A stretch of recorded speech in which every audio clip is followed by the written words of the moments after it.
सब तीरथ माँ चरणों में बन जाओ श्रवण कुमार।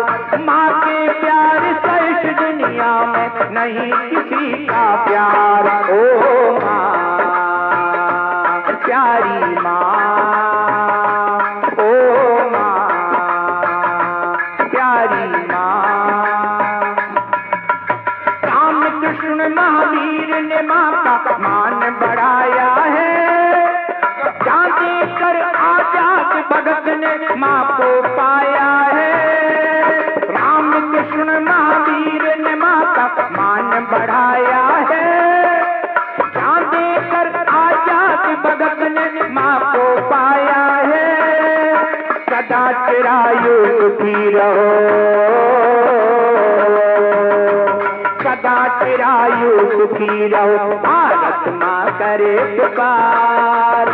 माँ के प्यार सहित दुनिया में नहीं किसी का प्यार। ओ माँ प्यारी माँ, ओ माँ प्यारी माँ। बेटा हो दुख पीड़ा में माँ बन जाती दीवार।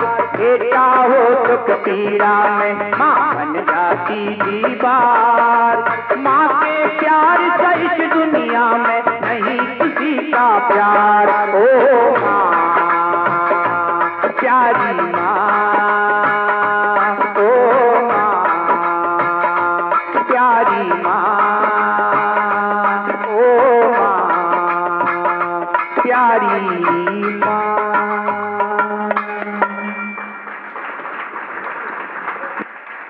इसलिए जीवन में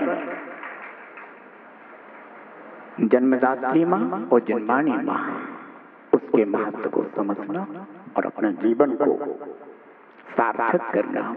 माँ में माँ का दर्शन हो, चरणों का स्पर्शन हो।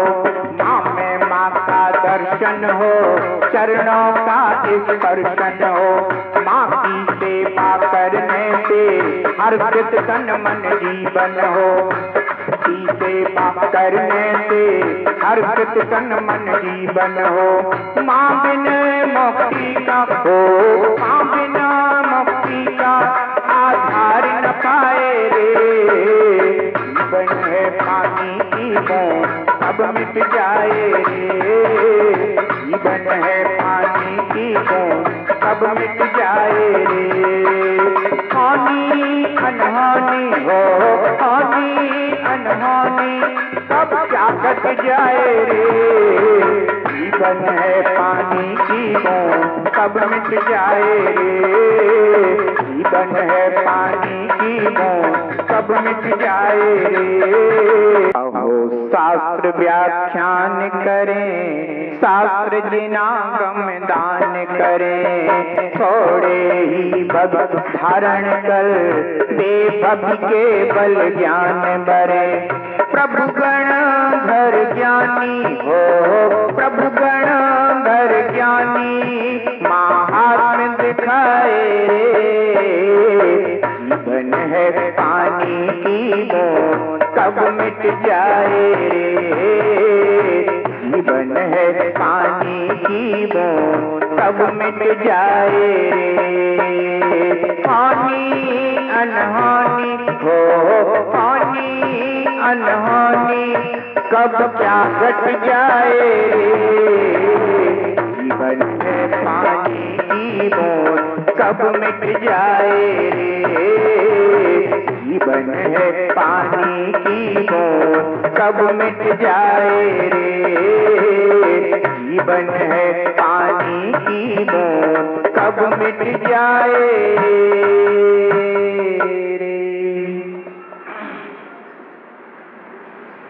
जय जिनागम पंथो अनादि अनिधन जिनागम पंथ। तीर्थंकर भगवंत की दिव्य ध्वनि जिन श्रुत है जिनागम है। जिनागम में वर्णित आत्म कल्याणकारी मार्ग, आत्मकारी पंथ जिनागम पंथ है। परस्पर राग द्वेष को बढ़ाने वाले आगम बाह्य पंथ उन्मार्ग है, बीत रागता को देने वाला परस्परोपग्र हो जीवा नाम का प्रतीक जिनागम पंथ सन्मार्ग है। जब जीवों का सातिशय पुण्य का उदय आता है तो जिनेन्द्र देव, जिनेन्द्र वाणी और जिन मुद्रा का सानिध्य प्राप्त होता है। आचार्य भगवान पद्मनंदी स्वामी जिनेन्द्र वाणी की अद्भुत आश्चर्यकारी महिमा बताते हैं। तीनों लोकों में एकमात्र जिनेन्द्र वाणी ही है जो भव्य जीवों के लिए स्वपर भेद विज्ञान कराती है। एकमात्र जिनेन्द्र वाणी ही है जो भव्य जीवों के लिए हित अहित का परिज्ञान कराती है। एकमात्र जिनेन्द्र वाणी ही है जो निज से निज का और पर से पररूप का परिचय कराती है। भव्य जीव सच्ची जिनेन्द्र वाणी को पाकर अत्यंत उल्लसित होते हैं और जिनेन्द्र वाणी को पान कर अपने जन्म जरा मृत्यु जैसे रोगों का समाधान कर लिया करते हैं। आचार्य भगवान पद्मनंदी स्वामी कहते हैं कि जो भक्त जीव भक्ति पूर्वक शास्त्र का यानी जिनेन्द्र वाणी का जिनागम का श्रुत का व्याख्यान करते हैं, वे भक्त जीव थोड़े ही भवों में मुक्ति को अथवा केवल ज्ञान को प्रकट कर लेते हैं। अहो, जिन वाणी का व्याख्यान करने वाले भव्य जीव अल्प भवों में मुक्ति को प्राप्त करने वाले हैं, ऐसा जानकर, ऐसा देखकर अंतरंग में अपूर्व आनंद प्रकट होता है। भव्य जीव जो कि मुक्ति को प्राप्त होने वाले हैं, मुक्तिपुरी को जाने वाले हैं, अहो उनका तो दर्शन बाबा करके ही ऐसा लगता है कि मैं इनके दर्शन को प्राप्त हुआ हूं, यानी मेरा भी संसार अब चुल्लू भर प्रमाण बचा है। क्योंकि आचार्य भगवान कहते हैं अद्याभवत सफलता नयन द्वयस्य देवदीय चरणाम्बुज वीक्षणेन आद्यात्र लोक तिलका प्रतिभासते में संसार वारिधिरयं चुलुका प्रमाण। अहो, भाव पूर्वक भक्ति पूर्वक जो भक्त जीव जिनेन्द्र देव का दर्शन करते हैं या जिनवाणी का व्याख्यान करने वाले का दर्शन करते हैं, ऐसे गणधर भगवंतों का, आचार्य भगवंतों का, निर्ग्रंथ मुनि भगवंतों का जिन भक्त जीवों को दर्शन प्राप्त हुआ है, उन भक्त जीवों का अगर भावपूर्वक दर्शन किया है तो यह संसार वारिधि यानी संसार सागर भी चुल्लू प्रमाण चुल्लू भर प्रमाण रह गया है। ऐसा जिन दर्शन की आचार्य भगवंतों ने महिमा गाई, यही बात यहां कहते हैं शास्त्र का भक्ति पूर्वक जो व्याख्यान किया जाता है। बंधु, आचार्य भगवंतों ने कहा है कि जो जिन सूत्र है उसका व्याख्यान उसके अनुरूप ही करना, अन्यथा मत कर देना। क्योंकि जो व्याख्यान अनुरूप होता है वही व्याख्यान सम्यक व्याख्यान है, और जो व्याख्यान अन्यथा किया जाता है वह व्याख्यान तो भववर्धक हो जाता है। इसलिए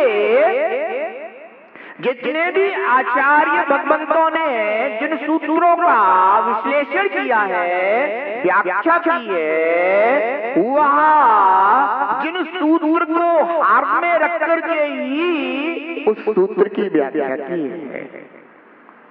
कहते हैं तथा विशाल बुद्धि वाले यानी उन्नत बुद्धि वाले भव्य जीवों को पढ़ने के लिए पुस्तक दान दी जाती है। जिन वाणी को दान करना यानी मुक्ति की ओर प्रयाण करना है, ये जिनेंद्र वाणी या शास्त्र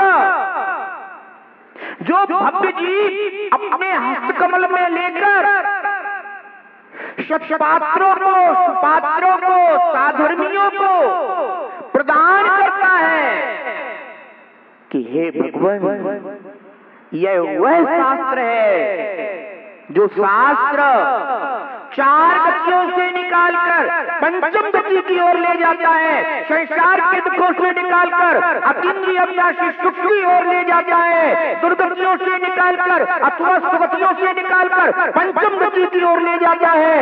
ऐसा यह महान मार्ग बताने वाला, मोक्ष मार्ग बताने वाला हे प्रभु, हम ये शास्त्र आपको प्रदान करते हैं। ऐसी जिन शास्त्र की महिमा को अपने में अनुभव करते हुए जो भक्त जीव शास्त्र को प्रदान करने वाला है, वह भक्त जीव भी थोड़े ही समय में केवल ज्ञान को प्रकट करने वाला है। इसलिए शास्त्र दान की भी अपूर्व महिमा है जो आज तक नहीं जानी, आज तक नहीं सुनी, आज तक परिचय में नहीं आई है। भले ही आज हम अल्प ज्ञानी हैं, कोई बात नहीं, अल्प ज्ञानी है, पर इतना जरूर भावपूर्वक ज्ञान कर लेना कि मुझे जिन वाणी साधर्मी जनों को, धर्मात्मा जनों को, सत्पात्रों को प्रदान करना है, आज वर्तमान का अल्प ज्ञानी भविष्य का केवल ज्ञानी है। आप लोग प्रतिदिन गुरु महाराज को शास्त्र प्रदान करते हो, शास्त्र प्रदान करते हुए आप अपने न जाने कितने भवों का क्षय करते हो। आप उस समय अपने कर्मों का क्षय करते हुए केवल ज्ञान के मार्ग की भावना पाते हो। इसलिए आचार्य भगवान कहते हैं कि उन्नत बुद्धि वाले भव्य जीव वही उन्नत बुद्धि वाला है जिसे जिन वाणी पर सच्ची श्रद्धा है, वह भक्त जीव उन्नत बुद्धि वाला कहा गया है। और वही हर किसी को जिन वाणी पढ़ने, पढ़ाने या प्रदान करने का सौभाग्य नहीं मिलता। वैसे देखने में तो बहुत छोटा सा कार्य मालूम पड़ता है। ऐसा लगता है कि शास्त्री तो भेंट करना है। अहो, शास्त्र भेंट नहीं कर रहे हो तुम, निर्ग्रंथ मुनिराज के कर कमलों में शास्त्र भेंट कर रहे हो, और वे निर्ग्रंथ मुनिराज तुम्हें केवल ज्ञान भेंट कर रहे हैं। ये महिमा है जिन शास्त्र की। बंधुओं, इसलिए यहाँ कहते हैं ज्ञानी पुरुष अर्थात गणधर जैसे महान ज्ञानी संत भगवंत इसे शास्त्र दान अथवा ज्ञान दान कहते हैं। आपने तो केवल शास्त्र ही दिया है, पर ज्ञानी जन क्या कहते हैं कि आपने ज्ञान दान किया। ध्यान रखना, ये शास्त्र हमारे क्षयोपम को प्रकट करने में निमित्त हैं। इसलिए हमें भावपूर्वक शास्त्र अवश्य प्रदान करना चाहिए, तथा भक्तों को इस ज्ञान दान की प्राप्ति के होने पर थोड़े ही भवों में तीनों लोगों को उत्सव तथा लक्ष्मी के करने वाले समस्त लोक के पदार्थों को हाथ की रेखा के समान देखने वाले केवल ज्ञान की उत्पत्ति होती है।